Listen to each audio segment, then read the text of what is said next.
In 1950, director John Ford and star John Wayne gave the world an epic tale of a tenacious war veteran with vengeance in his heart. In 2022, we visit an unexpected place in search of a great malt whiskey. The film is The Searchers. The whiskey is Woodford Reserve Kentucky Straight Malt Whiskey. And we'll review them both. This is the Film and Whiskey Podcast.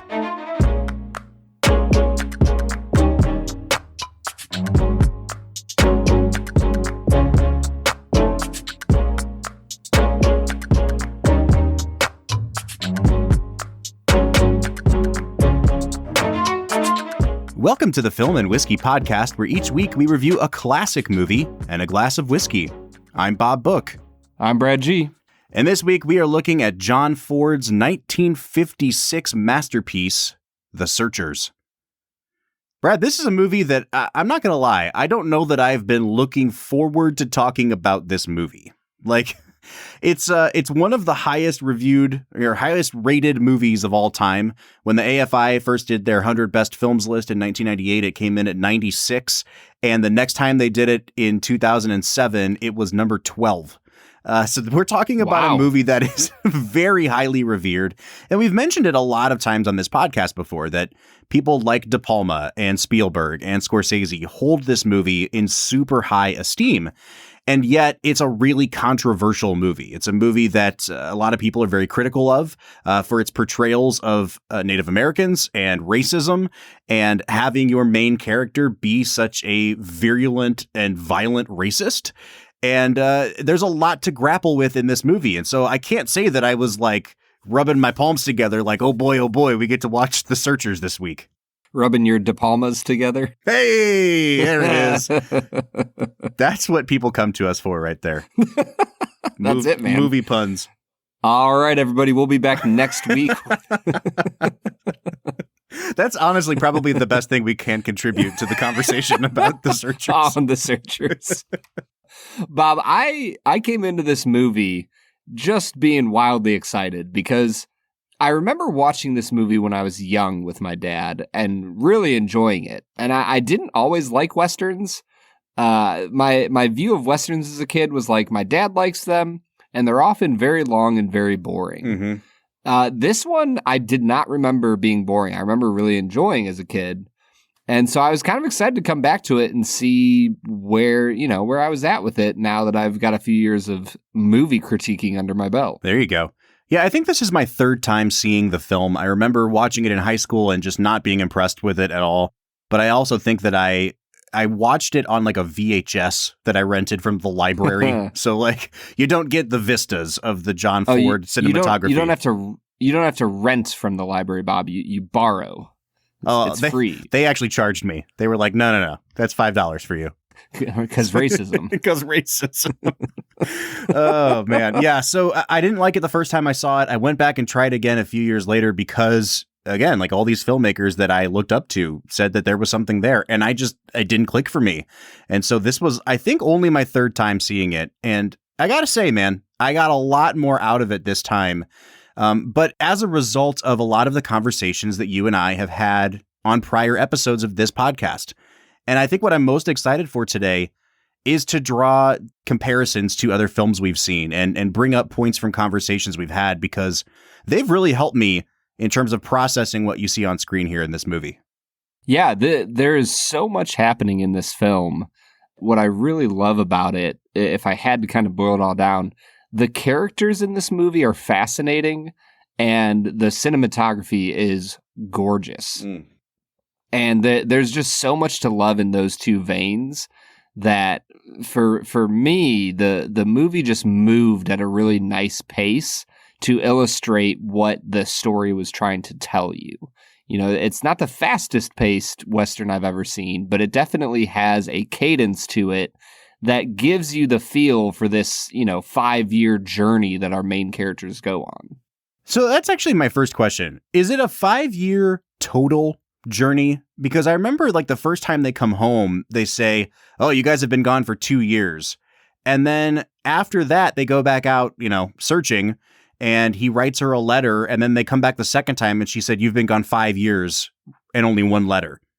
So I didn't know if that meant that they were gone for like 7 or 8 years total, or if it was just one long chunk of 5 years. That's a very good question, Bob. Just for the feel of it, I'm going to say it was like 7 years. Yeah, let's just say it. Because that makes it feel a little more epic. Because, spending 5 years of your life searching, the great vast plains of the West is absolutely nothing. That's just, child's play. I think that you've hit the nail on the head by using the word epic. And that's, this movie is known for the lush cinematography and the Monument Valley settings that John Ford loved to return to. But this is one of the most beautiful looking of all Westerns. And what's really funny to me, Brad, we'll get into talking about it later, is how about half the movie is like, it looks like a mega budget, on location, gorgeously rendered movie, and then the other half is like, all right, we've got a garage and I need you to like paint the walls to look like we're outside at a campsite, and then like the other part of the movie is just like real rough looking when it comes to the sets. But I wanted to say, with the epic nature of the movie, this is something that David Lean would go on record saying he watched this movie over and over and over again before he made Lawrence of Arabia to learn how to film a landscape. And we've got Lawrence of Arabia coming up here just in a few weeks on the podcast. So I'm really excited to see, again, the points of connection that we're going to find between The Searchers and so many other films that we've done before and are doing, in the coming weeks. Yeah, I mean, the movie that is known for its vistas got its, The Searchers was its stomping grounds, if you will. So, like, there's got to be something that you're looking for when it comes to The Searchers. And I guess my hope is that people don't let the conversation around The Searchers steer them away from the movie, because I think it's a really worthwhile movie that, A, is just a beautiful film, and B, I think it probably adds to the conversation on how racism is depicted in films, and like what is taboo and what is actually like helpful to the conversation. And we'll get into that later, but I think this movie is successful on a lot of fronts, Bob. Totally agree. All right, man, let's go ahead and jump into Brad Explains. This is the part of the podcast where Brad breaks down the plot of the movie that he has just seen, often for the first time. And again, remind me, this is not your first time seeing it, right? No, I saw it when I was young, so this is my second time seeing it. All right. You've got 60 seconds on the clock. Can you break down the plot of The Searchers? Yeah, Ethan Edwards is a Civil War veteran of the Confederate side of the war. He returns home to Texas. He is unmarried, so he goes back to his brother's homestead. The whole family is really excited to see him. They go out to search for some Native Americans who have been stealing cattle, killing cattle at a neighbor's ranch. And it turns out that they were doing that just to distract the men so that they could go raid the actual homestead. His brother's family is mostly all killed, and his 2 nieces are taken by the Native American tribe, the Comanches. And the rest of the movie is he and a man who was adopted by his brother's family as they search for the 2 girls who were taken. Eventually, they find out that one of them has been killed, and they keep searching until they're able to rescue their niece. And that's pretty much it, I think. Yeah, I mean, we left out that John Wayne's character is just the worst human being of all time. Yeah. Is it? I mean... He's I'm trying to there. think of... He's up there with some other bad human beings. I would say he's up there, for sure. But he does the right thing in the end. So, yeah. Brad, I don't know how long I'm going to be able to go today without going really deep on this movie, because I think the only way this movie works is when you look at it through certain prisms of interpretation. And you understand that what they're doing with the John Wayne character does not mean that they are endorsing what the John Wayne character is doing, but you also try to get inside the mind of the John Wayne character and figure out, like, what's driving Ethan aside from just hatred and racism. Like, what's the root cause of all this? And I think it takes you in some really interesting places. But again, like, this is the kind of thing we would normally discuss on the back part of the episode. And now we just have to kind of talk about, like, who gave a good performance.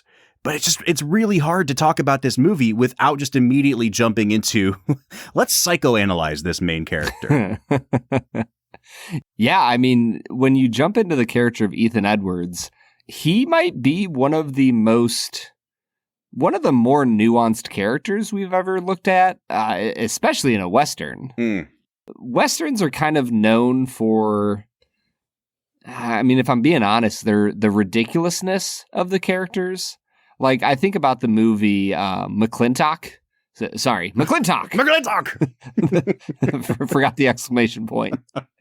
And, like, John Wayne's character in that is, a little over the top, as is every other person in that movie. I mean, he has he has Maureen O'Hara over his knee and he's spanking her. Right. And, like, other people are laughing at them. And it's just a ridiculous movie. And I think a lot of Westerns can kind of fall into that vein, even some of Clint Eastwood's stuff. This one is not that, Bob.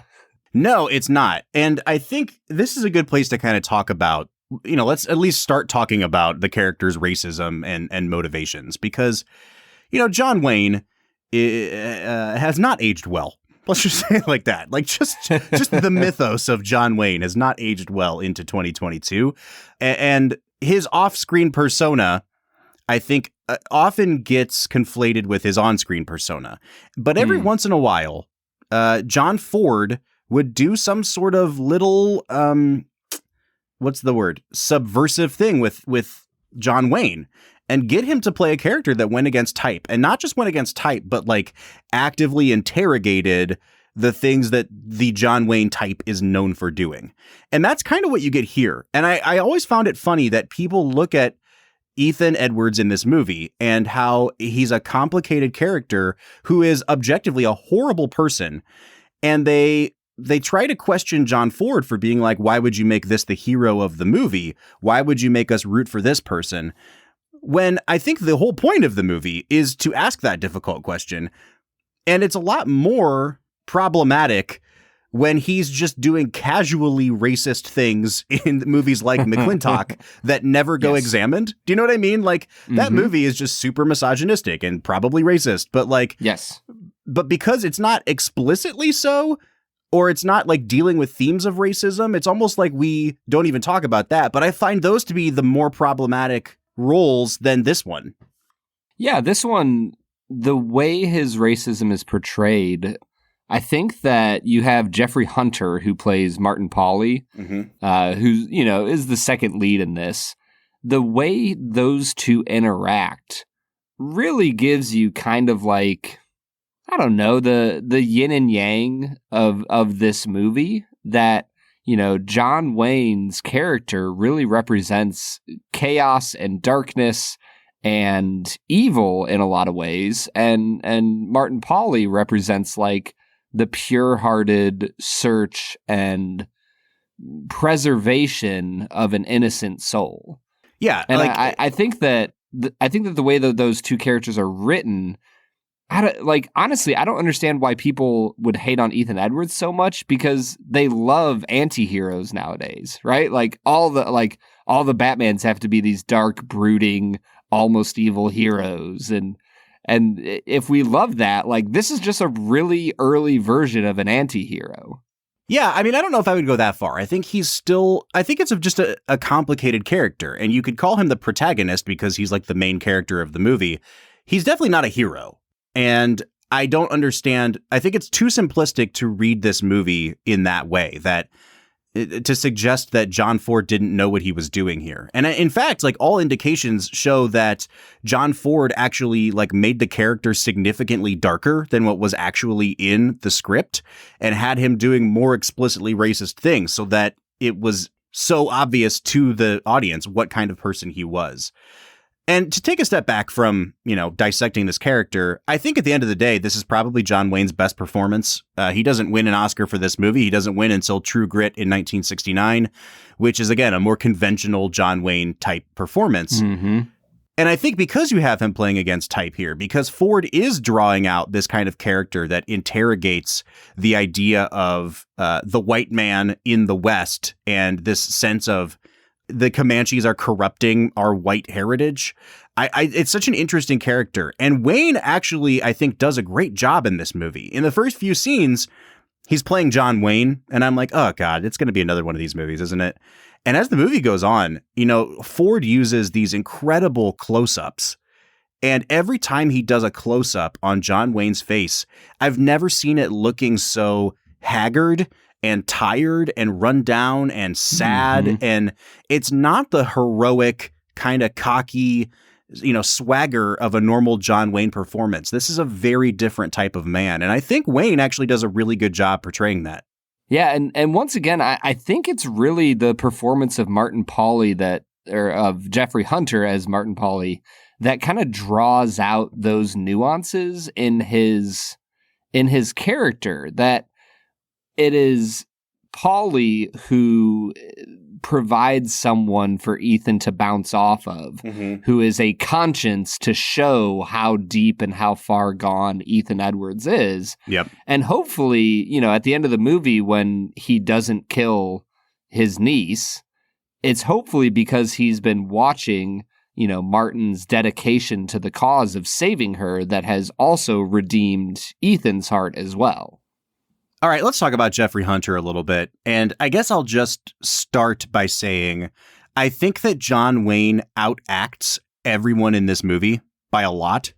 Yeah. And when John Wayne is your best actor by a lot, do you know what I mean? Like, I think the simplest way to say it is that everyone else in this movie is acting as if they are in a Western that was filmed in 1956. Like, there's just a certain type of acting that you see in Westerns. I don't know how to explain it.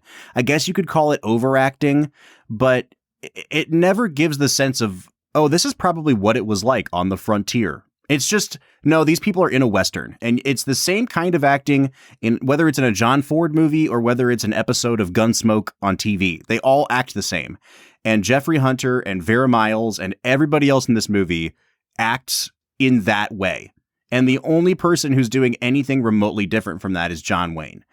And I think, honestly, like, maybe that was even intentional by John Ford as another way of demonstrating that this person, Ethan, is so far out of the norm of what you would see in a movie like this. And also to demonstrate he doesn't belong here. And that's kind of like the last image of the movie is like, he does not, this person is doomed to never have a home and to be forced to wander and suffer the consequences of like what he's done in life. And I kind of wonder if the way that the other actors are acting kind of helps tip that off a little bit, because Ethan acts so differently than everyone else. Yeah, he like just has this burdened look to him, and he just feels weary. And like when I think about the life of a rancher, cowboy, Civil War veteran in the late 1800s, I think of Ethan Edwards. I don't think of somebody like anybody else I've ever seen in a Western. Because like you said, there's a specific type of acting that was going on in Westerns. And John just comes into that and he blows it up. Yeah. Like he just absolutely takes it to another level. And like you said, I feel like when I'm watching Ethan Edwards, I'm watching somebody who was alive in that time period and has lived in the dust of the desert for decades. It almost seems like it would belong more at home in the kind of spaghetti westerns that you would see a decade later. And that's not to say that those movies are not over the top either, but when I think about The Good, the Bad, and the Ugly, and the moments in that movie where Clint Eastwood goes and visits the home of, a farmer and his wife or whatever, and how they just look so beaten down by life and they act so much more, naturalistic, I guess. And it also seems to be like one of the few Hollywood performances that allows the main character to get that sort of haggard look about him, similar to what we saw with Bogart in Treasure of the Sierra Madre. I think that's another good example of something like this. But I said all that to say, Jeffrey Hunter, not a great actor, and also it's so obvious when it's put up against what John Wayne is doing here. Yeah, I think that I almost didn't even notice it because I knew I was watching a Western. Mm-hmm. And like growing up watching enough Westerns, you know what to expect, and you're almost okay with it. Like, I don't know, it's like when you watch a cartoon versus watching Game of Thrones. Like, there's certain tropes that are going to happen in a cartoon that don't happen in a TV show like Game of Thrones. They're both television shows, but you're okay with one thing because you've grown up watching them. Mm-hmm. And I think that's kind of how I feel about Jeffrey Hunter in this movie. I'm like, oh yeah, he's great, man. He's just kind of a whiny young guy who is trying to do his best in the world, and he knows that he's in a Western movie. Mm-hmm. And same thing with Vera Miles. Yeah, I mean, before we get to Vera Miles, the Jeffrey Hunter thing for me is very much like watching Mark Hamill in the first Star Wars, where he's like, I was going to go get some power converters, like just the whole movie. And I'm just like, oh, that's Jeffrey Hunter. He's just doing that for the whole movie. If you want to start the Star Wars fight from season 1 again, like, we can get into it, man. We don't need to talk about the Searchers anymore. I'm not even saying that, like, and again, I did kind of think Mark Hamill was not great in the first Star Wars movie, but it's more just that, like, the whiny little boy act only goes so far. And in Star Wars, in like the second and third act, they're like, all right, we're done with that now. And in this movie, it's like 5 to 7 years later, and now he's like a grown man, and he's still doing that whole thing. And it's just like, by the 2-hour mark, I was done with Martin Pauly. I will say, all right, so you mentioned Vera Miles. Vera Miles is a good actress. This is at least the second movie that we've had her on the podcast. Probably her most famous role is in Psycho, where she plays Janet Leigh's sister. Alfred Hitchcock was obsessed with Vera Miles. He wanted to make her like the next big thing. I think she was supposed to be the lead in Vertigo, and then she got pregnant, and so he couldn't use her in Vertigo. It was either Vertigo or North by Northwest. And then she never really took off after that. And she, the rumor has always been that, like, once she got pregnant, like, Hitchcock wasn't interested in her anymore. And just like, nice. The creepy old man being a creepy old man. I think she's fine here. But once again, she's doing the, like, I don't know if they're just, like, directing these two people as if to say, like, you are 16 years old when they're both clearly late 20s or older. Yeah. But they're acting like 15-year-olds the whole movie. And I think that really just got super grating and got on my nerves after a while. Huh. Yeah. Once again, I guess, A, I was kind of wrapped up in John Wayne's performance. Mm-hmm. And B, it just didn't strike me as any different than any other Western I'd seen. Mm-hmm. So it felt like it just fit what the movie was going for as far as their romance would go. So, I wasn't really bothered by her performance. I thought that she was appropriately, ridiculously funny, as I would expect her to be in a Western. Sure. Now, on the other hand, if there's somebody in this movie that comes in and just matches John Wayne like tit for tat in this movie, it's Ward Bond, who is a John Ford regular and a super unsung, underrated actor. I mean, he's been in so many movies. Like, he popped up in a bit part in Gone with the Wind. He was Bert in, or maybe he wasn't Bert. He's in It's a Wonderful Life. He drives the cab in It's a Wonderful Life. Yeah. And Bert's the cop. Bert's the cop. Okay. And Ernie is the cab driver, right? That's where they got Bert and Ernie from for Sesame Street. Yes. Okay. Maybe he is Bert. I don't know. Whatever. He's in It's a Wonderful Life. He's at his best in this movie. He is so good in this movie in a very thankless role, in a role that really doesn't contribute too much to the main central plot of the movie, except that he's a much smarter person than John Wayne gives him credit for, playing this dual Texas Ranger who is also a pastor. And I think, Brad, that I want to draw attention to one scene in the movie because it's going to become really central to my analysis on the movie later. And it's this scene at the very beginning where he comes to visit and he happens to look into another room in the homestead. And John Wayne's brother's wife is in this other room, like holding a piece of his clothing or something and just cradling it and like caressing it. And you can tell that he's not eavesdropping, but he's seeing something that he isn't supposed to be seeing. And he just kind of very silently processes this information that he's seeing. And he sees Ethan come in the room after him, and he doesn't make eye contact with either one of them. But, Ethan gives her a kiss on the forehead. And it's very obvious that Ethan's in love with his brother's wife, and she is in love with him. And it's never touched on again for the rest of the movie, but I actually think that scene is like the driving force behind this whole film. And it only really works because of how good Ward Bond is in that scene. Yeah, he just has this silent intensity and intelligence to the way he watches what's unfolding in front of him, where it all clicks into place for him. And because of that, it clicks into place for the audience.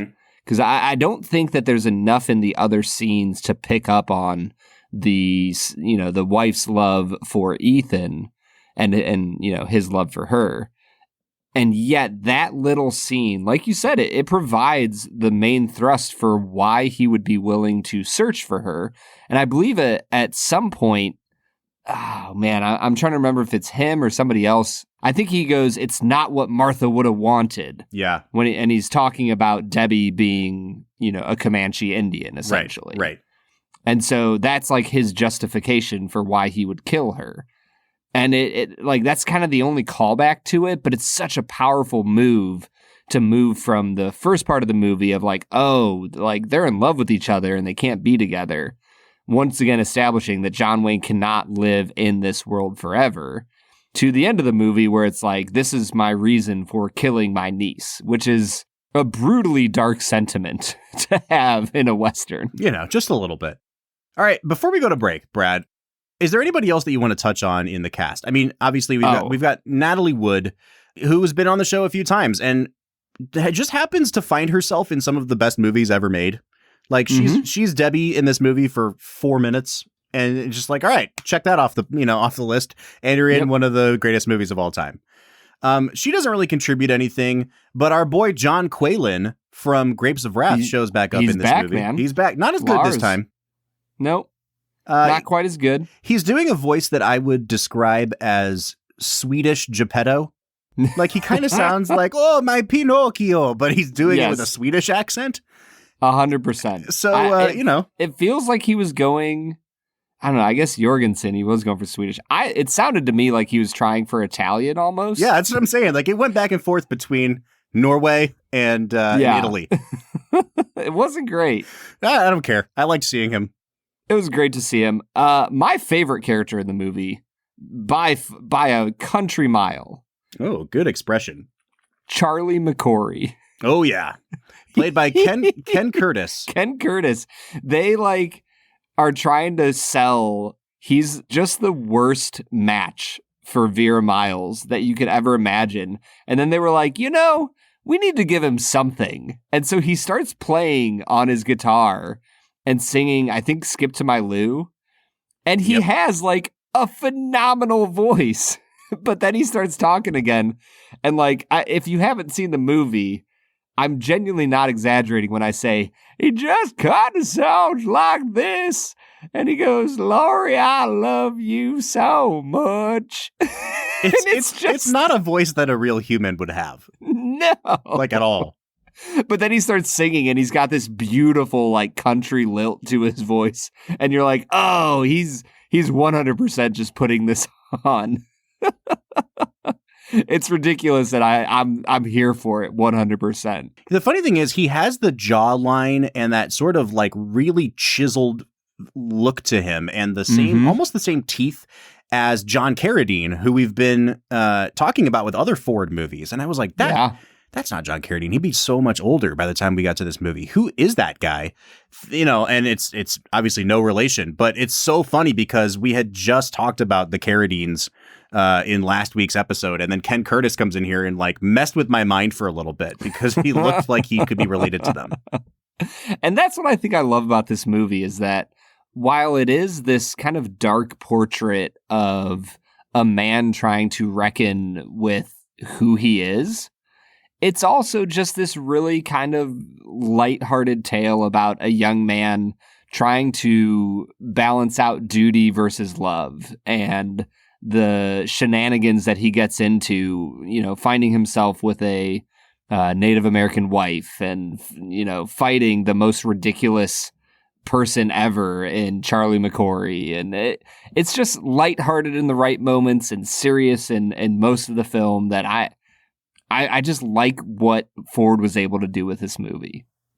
That's really interesting to me. I'm looking forward to our conversation in the second half of the episode because I have a feeling that the things you really liked about this movie and that helped sell it to you are probably going to be my least favorite parts of this movie. And yet, it sounds like we actually might come out in a similar place when we give our final scores here. So I think we're in for a good conversation here, Brad. Let's hit pause now. Let's try this Woodford Reserve Malt Whiskey. What do you say? Let's get to it.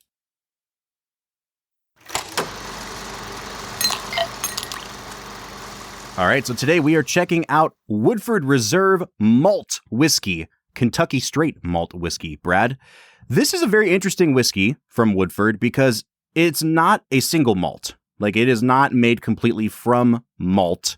It's only 51% malted barley in the mash bill. So it is just barely enough malt to be called a malt. 51% malted barley, 47% corn, 2% rye. So this is very close to being a bourbon, if we're talking percentages here. Like all of their releases, or most of them at least, it clocks in at 90.4 proof. It is not age stated, but it is listed as a Kentucky straight malt, so I'm assuming everything in here is at least 2 years old, probably older than that. Brad, the reason we're pairing this up today is because we have talked with the master distiller of Woodford, Chris Morris, on many occasions, and very recently we just saw him at the Kentucky Bourbon Festival. And we talked about how his favorite movie is The Searchers. So we said, in honor of Chris Morris, let's have some Woodford. And this is the next one in their lineup that we have not yet tried. I'm excited to get into this malt. Yeah, I was going to say, this is a part of their series where they try to honor each of the original grains that we used here in America to make whiskey. And I've got to say, man, this is a beautiful smelling whiskey. I was really blown away with the nose. So I'm starting to realize that the note of like young grain that I associate with like a really young bourbon smells a lot like malt because this smells like a really young whiskey to me. And I don't know that it necessarily is. I mean, it's possible that all of this is just, 2 years and a day old. Who knows? But I think I'm just picking up a lot of the maltiness, but because there's so much corn in the mash bill, this just kind of presents to me as a really, really young bourbon. And I can't quite shake that. And I think it's because we've never had a malted whiskey where it's like almost equivalent malt to corn ratio. So that's really screwing with my, not my palate, but my nosing here. This just smells like a really young bourbon to me. See, I didn't feel like it was a young bourbon at all. I got a lot of peanuts and caramel on the nose. There was some cherry cordial. And then it was almost like a little bit creamy, almost like a whipping cream. And I thought it was like really decadent. The only part of it wasn't very. It even kind of smelled a little thin. You can kind of tell when a whiskey's going to have some legs. Mm-hmm. And this didn't have that. But honestly, I sat with this just smelling it for about 10 minutes, and I couldn't stop getting all sorts of like creamy, cherry, nutty notes, and I really liked it. I'm going to give the nose a 9 out of 10. Wow. All right, I'm definitely not there. I am picking up some of the peanuts that you're talking about, and for me, it almost tastes like when you crack open a fresh canister of oats, not like oatmeal, but just like steel cut oats or something. Like there's just this very kind of freshly cut grain to this, and I think, again, I'm trying to distinguish it from being a young bourbon because that's not what this is, but it's definitely grain forward. I think I am cautiously optimistic, but I'm just going to give it a 6.5 on the nose. Well, and then we got into the taste. And Bob, I will say it was pretty disappointing when I got into it. The first note that I wrote down was thin. It is... I don't know if I've ever had a Woodford product that promised so much and then came across so thin. And I was really struggling to get a lot of notes on it. I think I got kind of a cocoa and pepper flavors going on. Yeah. But not a ton outside of that. I was struggling with the palate. I'll give it a 6 out of 10. Yeah, I'm with you. It's thin. I thought that it had a lot of flavor concentrated into it. The problem is that there's just not many flavors going on. And so for me, it's just kind of like oak all the way through. And Woodford is for me at least, very oak forward in general. Like their bourbon's oaky, their double oaked is obviously very, very oaky. This just kind of tastes like barrel to me. And behind that, there's black pepper. You're right about that. And then there was just like this little wisp on the back of my palate, which I've never gotten on a whiskey before, of celery or like a coriander. Like there's just something, like it just tasted like I snapped into a fresh stalk of celery. It was really interesting. It almost gave it kind of like like that vegetal note we get on rye sometimes. And I liked that, but there's very little sweetness here for me. There's not a lot of complexity. Again, I don't mind it, but I just don't think it's great. I'm going to give it a 6.5 on the palate. Yeah, and I think the finish is about where the palate was. For me, it became very malty, very oaky. Some of that pepper kind of stuck through to the end. It had a little bit of a Kentucky hug to finish things off, but nothing amazing. I think I'll stick at 6 out of 10 for the finish.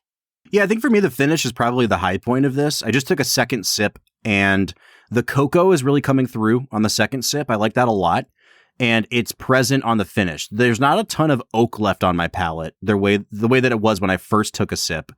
And so I think the finish is nice and mouth-watering. It's not an especially hot whiskey. Like, I'm not feeling it going down, but that gets back to your note of it being thin earlier. I still think the finish is probably the best thing here. I'm going to give it I'll give it an 8 out of 10 on finish. Yeah, and then on balance, I'll give it a 6.5 on balance. I think it's disappointing off the nose that I really enjoyed. But overall, I think once you get into what you're getting into with this whiskey, you kind of know what's happening. And it gives you what you expect from the palate on. So, yeah, I'll give it a 6.5 on the balance. Yeah, I'm going to give it a 7. I think this is a pretty good whiskey. It just kind of drinks like it's 80 proof or 85 proof rather than 90 proof. I'm with you on that. Like, it's just a very thin, kind of watery experience. I guess I just don't know, Brad, like, who's this for?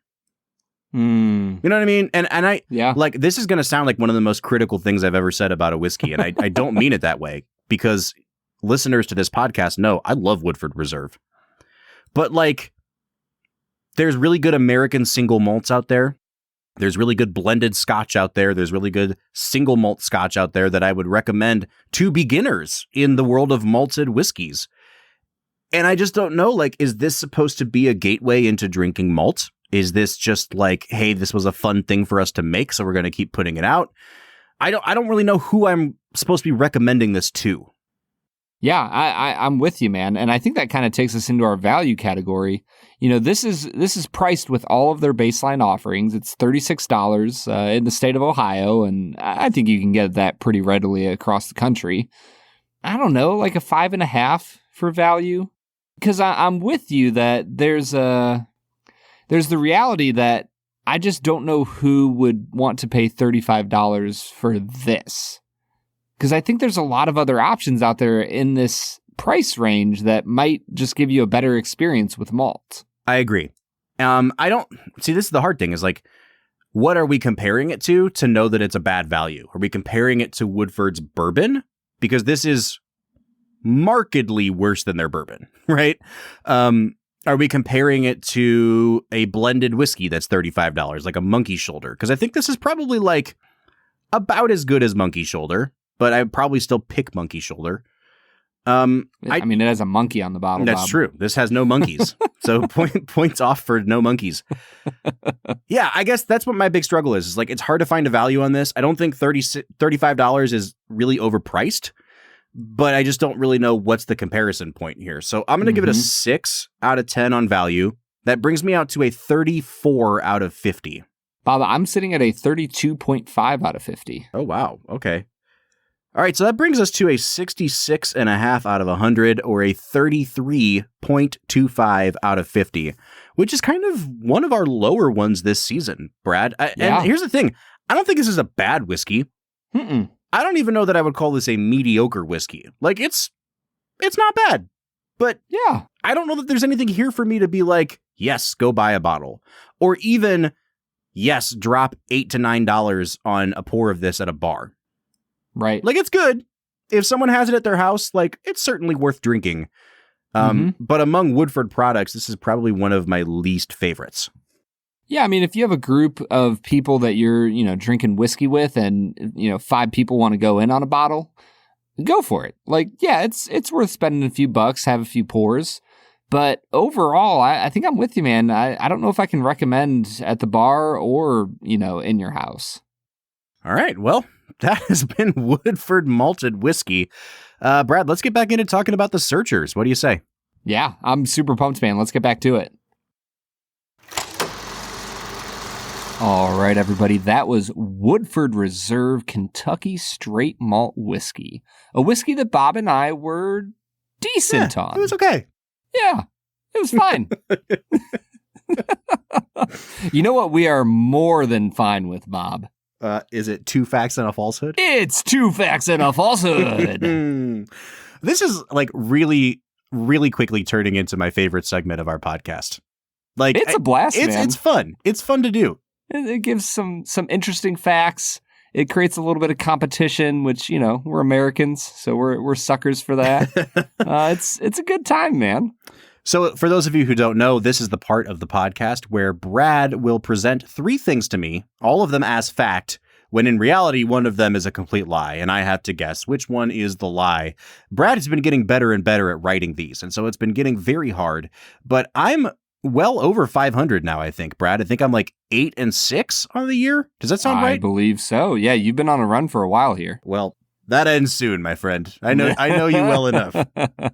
And I didn't do a whole lot of research on the making of this movie, so this might be the day you get me, Brad. But hit me with your 2 facts and a falsehood. Well, I will say this was a little bit of a scramble for me because one of my facts had been that David Lean watched this as inspiration for Lawrence of Arabia. Man, I almost kept that to myself. And just to so see. There may or may not be a portion of the first half of the episode where I'm not listening to you and instead looking up another one to write. Do you just want to let me do a 50-50 coin flip on the 2 remaining things?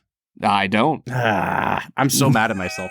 I mean, if you were like 1 in 12 right now, then sure, yeah, I'd give it to you. But here's the thing. This is a competition, Bob. Here's the thing. That thing about David Lean came directly off of The Searchers Wikipedia page. And I was like, no, Brad does more than just read the Wikipedia page. I could probably get away with saying this David Lean thing.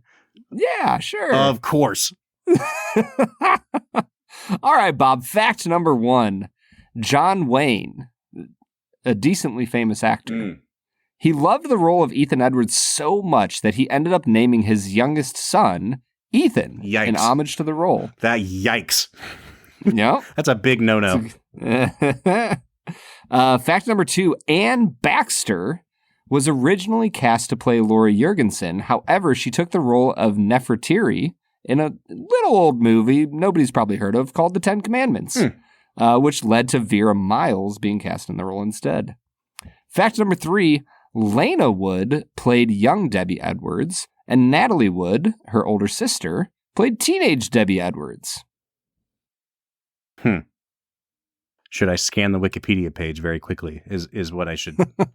Yes, cheating. Cheating is the answer, Bob. Cheating's always the answer. I think 3 is true. I mean, I'm pretty sure the actress's name was Lana Wood, so I'm going to assume that was Natalie Wood's sister. Anne Baxter seems like she would be too old for this role, but John Ford has demonstrated that he doesn't care how old you are. You can still play a teenager. But, Anne Baxter, very famous for All About Eve, and she was clearly in her mid to late 20s then, and we're talking 6 years after that now. I just feel like she was probably too old for this movie. The John Wayne thing, I'm staying away from because it seems like a stupid idea to name your kid after your most racist character. However, I mean, who's to say? It's John Wayne, right? So I'm going to say 2's the falsehood. But I wouldn't. Anne Baxter. Yes. I won't be surprised if 1's the falsehood, but I'm going to say 2. Bob, you are nail on the head, correct. Oh, all right. Anne Baxter, I looked it up because I wanted to check the age difference to make sure that they weren't, too far off. Do you want to know how much older Anne Baxter is than Vera Miles? How old was Vera Miles? Well, I'm not sure how old they were when they were in this. She's 6 years older than than Vera Oh, Miles. wow. And you literally just said, you're like, yeah, she's probably about 6 years too old for this role. I'm like, yeah, you nailed it, man. I Good job. got it. All right, cool. Yeah, Anne was born in 23 and Vera was born in 29. All right. Well, there you go. Man, I'm having a good year so far. A good You're killing season. it, dude.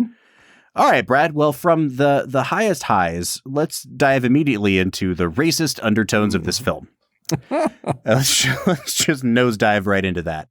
Honestly, I'm weirdly excited for this conversation because I've had so many questions about media and their depiction of things that are like taboo. Mm-hmm. And like the question that I guess I'll use to frame this conversation, and maybe this is more towards modern media, but I think you can apply it towards older films as well. At what point is the parody of something bad not bad because it's a parody? Does that make sense? Yeah. Like I feel, and you know, I'm going to use political terms here, and I hope people don't get too much into an uproar about it. But like, I feel like when I watch more left-leaning things like Saturday Night Live, it feels like they will often parody somebody who is racist or somebody who, you know, they don't like.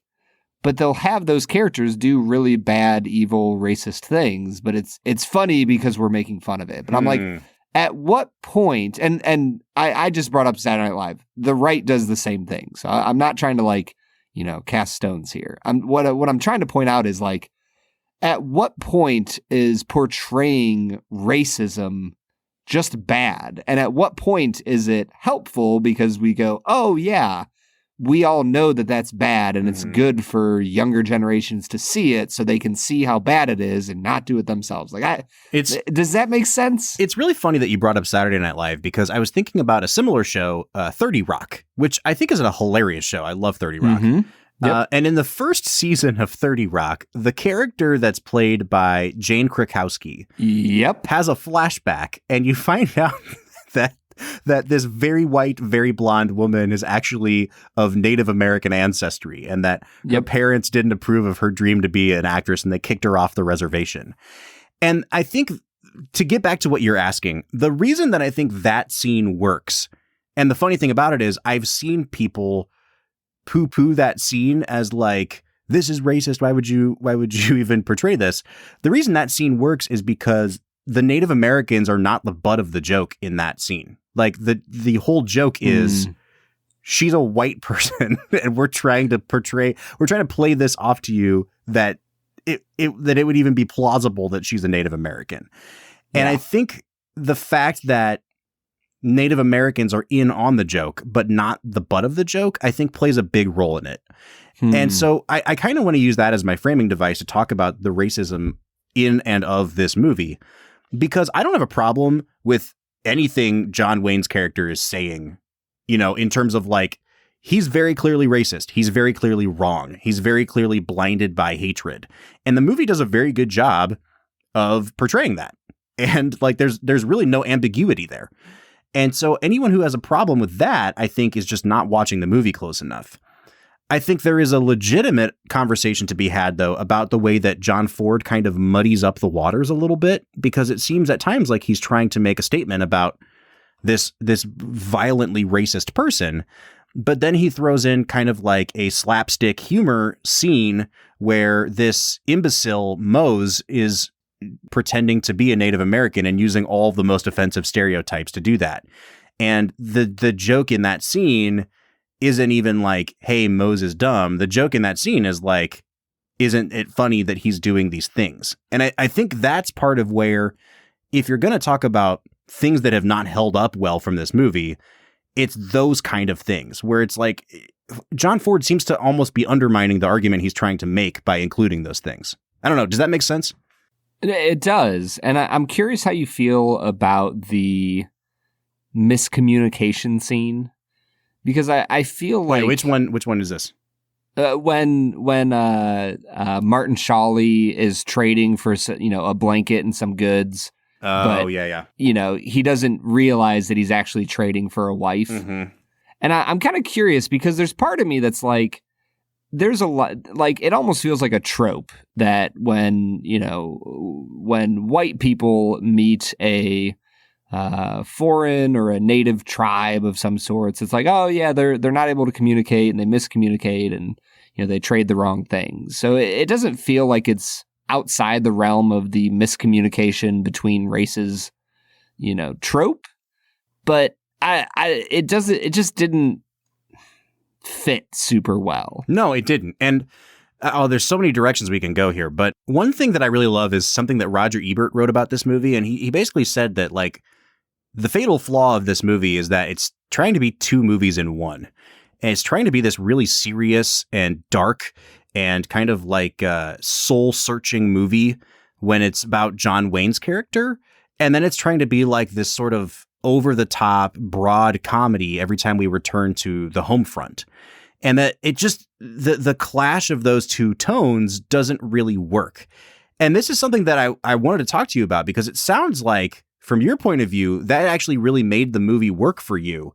But I think for me, it almost serves to undermine the point of the movie. And a scene like what you're talking about, I think, is a perfect illustration of that, where it becomes like slapstick. It's slapstick. It's okay to have little moments like that, but it just seems to upend what Ford's trying to get at in so many other parts of the movie.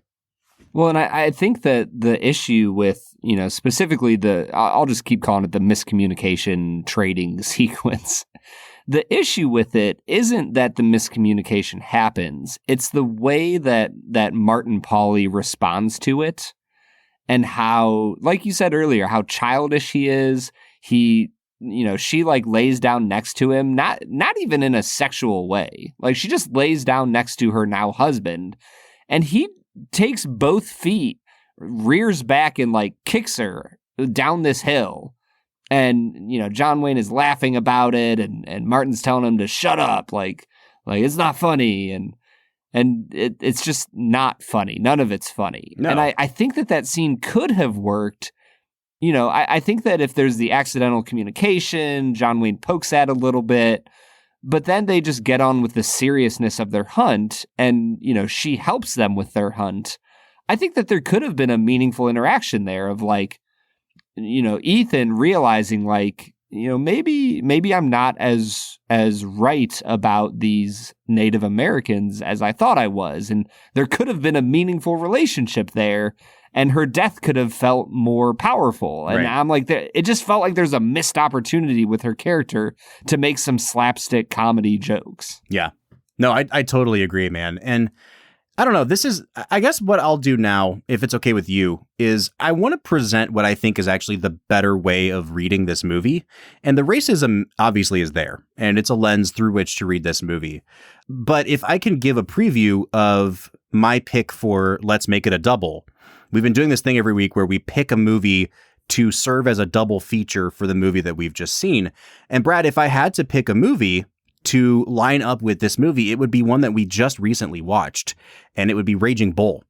And it's because of what is driving both of the main characters in these movies. And it wasn't until I really started reading through this little book from the British Film Institute about The Searchers, written by the author Edward Buscombe. And he talks about how the best way to look at this movie is through the sexual lens, and how that key scene with John Wayne, like, longing and lusting after his brother's wife, is the key to this movie. That he has internalized his own kind of self-hatred for doing this to his brother. And then he gets his brother and his brother's wife killed in his own eyes, and he internalizes that even further. And it's very similar to what we saw with Jake LaMotta in Raging Bull, where he has this outward hatred and pushes everyone away, but it's because of his own kind of impotence and, like sexual impotence, but also inability to relate to other people, that he gets to the point where he's almost like calling down divine retribution on himself. And the way Buscombe reads this movie is that John Wayne's character is motivated mostly by revenge for what this chief did to the long lost love of his life. But he points out that those two characters, Scar and Ethan, are basically mirror images of each other, that they're equally brutal towards the opposition, that they know how to, psychologically damage their enemy. And it gets to the point where he wants to kill Natalie Wood's character because he sees her as being corrupted by the Native Americans, because he assumes that she's been raped or they've had sex with her in some way. And he has this almost like Travis Bickle kind of view of like, he's like sexually messed up from lusting after his brother's wife. And because of that, like he takes that his own self-hatred out on the Indians, the Native Americans, and saying like, oh, like they're corrupting our white women that way. And the more I thought about this interpretation of the movie, the more I'm like, oh, I actually think this is the best way to read this character, that his own inner self-conflict and self-loathing is what is motivating his psychopathic violence toward them. There's a great chapter in this book where he talks about that scene where John Wayne goes off and just like massacres a bunch of Native Americans, and they just never talk about it again, but you can only imagine like what he did to all of them. And he reads the ending of this movie where John Wayne rides into this little village, finds Scar dead, and scalps him as sort of like, this is John Wayne's final act of revenge. He did something like to violate this man's body that he saw as being equivalent to what this guy did to the love of his life. And because of that, his bloodlust is, I don't know, satiated. And that's what allows him to go back to Natalie Wood at the end of the movie and not want to kill her anymore, because his need for vengeance has been met. And I'm like, okay, I get it now. Like, I actually think that really put this movie in perspective for me, is holding it up in a very similar light to what we saw from somebody like Jake LaMotta in Raging Bull. Well, and it also, for me, illustrated the negative end place that you come to in a search for vengeance. Mm-hmm. And it's easy for us, in 2022 to look back and cast blame and say who was wrong and do all these things. But in the end, what you have is two different civilizations doing really brutal, horrific things to one another. And this movie illustrates, like, to what end? Like at what point is enough enough? Is, oh, okay, Scar's dead and scalped. Okay, now we're done. But do we really think it's done? Do we really think that Ethan isn't going to find some other grudge to hold against someone else? Like, this might be a weird comparison, but like, when I think about a person like Michael Jordan, he is, revered for his competitive edge, that he could find absolutely anything to be hateful towards others about and use that to beat them on the court. Well, what happens when you have a human being like that who doesn't live in a civilized era where we compete on a basketball court? What happens when it happens in the late 1800s and the man has a gun and a just insatiable desire for vengeance? Well, you see what it happens here. And so I think that's, for me, kind of the interpretation of the movie that I walked away with, was like, why is violence the answer to violence? Like, where does the cycle end, kind of a thing? Yes, where does the cycle end? And, for Ford in this movie, it ends when he scalps him. But I left the movie watching, the door close on Ethan Edwards, just wondering who's his next victim. Yeah, and I think, honestly, watching through Raging Bull really helped me appreciate this movie more, because we both said it on the Raging Bull episode that, like, the final 30 minutes of Raging Bull more than makes up for any flaws in the earlier part of the movie. And I really felt like that same thing here. I felt like the deeper that he goes into his vengefulness and his inability to be pulled out of it, it's really just hurting himself. I mean, in addition to other people, but he becomes an almost unrescuable figure. And even though he returns Debbie to her home at the end of the movie, it's very clear that, like, he has made his bed. He believes that he needs to lie in it, that it's almost like he feels like he needs to be punished for what he's done and for what he's believed and for the secrets that he's been keeping in his heart this whole time. And that because of that, he doesn't have a home. He can't be invited into the home at the end of the movie. And I really loved this guy, Edward Buscombe, and his interpretation of the movie, because he sees so much a parallel between Scar and Ethan, that when Ethan looks across at Scar and he wonders, like, did he rape the love of my life? He's angry at Scar and he wants to kill Scar because he sees Scar as like an extension of himself. Like he raped my brother's wife. Well, I wanted to have sex with my brother's wife. And so he actually carried out the action that I hate myself for wanting to carry out. And so like when he goes to kill Scar, when he cuts his scalp off at the end of the movie, it's like almost like his way of exorcising that demon from himself. And I actually think like, I don't know, man, I really love to hear your take on this, because I didn't really think about it in these terms until just earlier this evening. And I'm just kind of working it out here on air. Yeah. I mean, I think that our culture has slowly come to believe that the sexual impulse is the key impulse to the human existence. And personally, I just disagree with that. I don't think that is the core impetus for why we live as humans. I think there's some other stuff going on. But it's movies like this that represent the culture's shift towards that. Because I think you're 100% right. I think what Ford is trying to portray here is like that Ethan has this forbidden love and he's not allowed to act out on it. But the key is, if he was violent enough, he could have acted out on it. Mm-hmm. And if he was more like Scar, he could have gotten what he wanted to. And he hates that in himself. And he hates that Scar got to do what he wanted to do because he was more violent than Ethan was.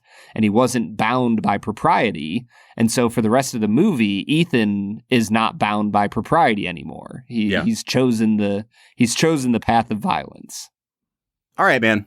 Wow, we got really deep on this. And I think for good reason. This is a really good movie. I don't think everything works.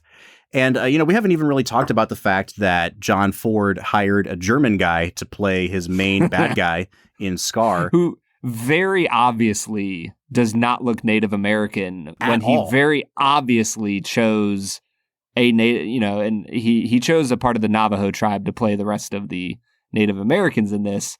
Just does not look Native American at all. Which is like, I feel like we could talk about that for a half hour in itself. Is like, well, is it a good thing that he chose a non-Native American to be the evil Native American?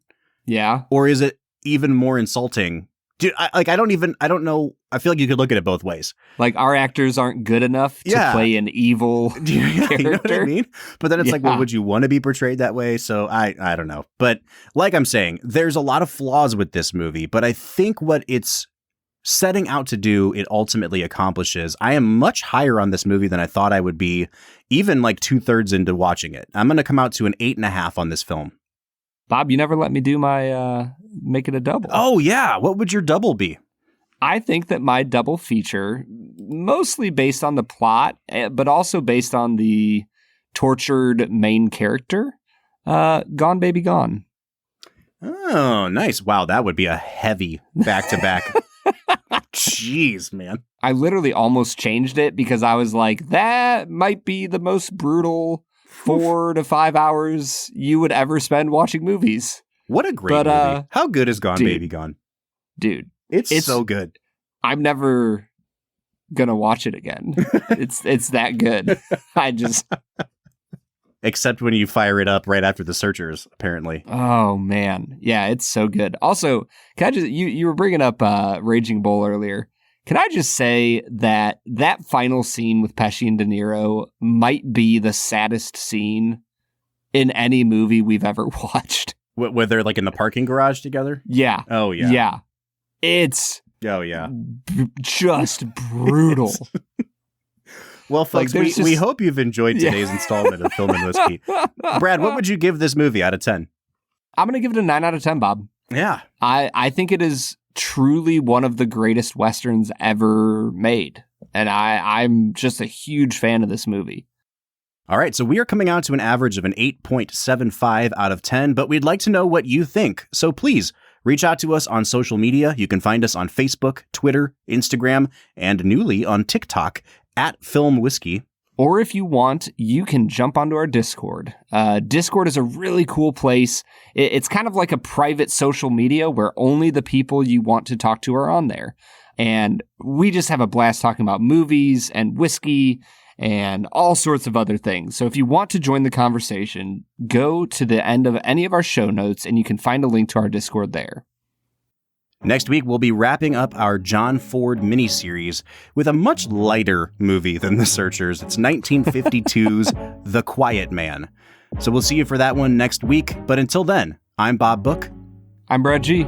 And we'll see you next time.